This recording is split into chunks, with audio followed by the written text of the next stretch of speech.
Today we will learn how to evaluate developmental dysplasia of the hip on an X-ray using 5 essential parameters: Hilgenreiner's line, Perkins line, Shenton line, and the Acetabular Index and the Tonnis grading. First is Hilgenreiner's line. To draw it, locate the triradiate cartilage on both sides, seen as a Y-shaped radiolucent area, where the ilium, ischium, and pubis meet. Draw a horizontal line connecting the inferior borders of both triradiate cartilages. This line acts as a baseline reference, dividing the pelvis into upper and lower halves, and is used to draw Perkins line, and to measure the acetabular index. Now, how to draw the Perkins line. From the lateral edge of the acetabulum, draw a vertical line downwards, perpendicular to Hilgenreiner's line. Together, Hilgenreiner's and Perkins lines divide the hip area into 4 quadrants. In a normal hip, the femoral head ossification center should lie in the lower medial quadrant. If it is in the upper outer quadrant, it indicates dislocation or subluxation, further classified in Tonnis grading later in this video.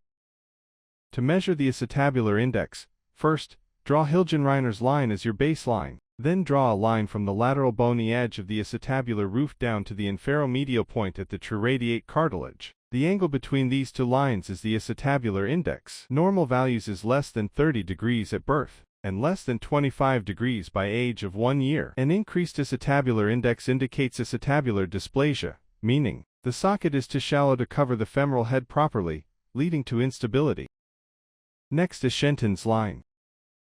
Visualize a smooth curved line along the inferior border of the superior pubic ramus, continuing along the inframedial border of the femoral neck. Shenton's line should form a smooth, continuous arc. Any break or discontinuity suggests hip subluxation or dislocation.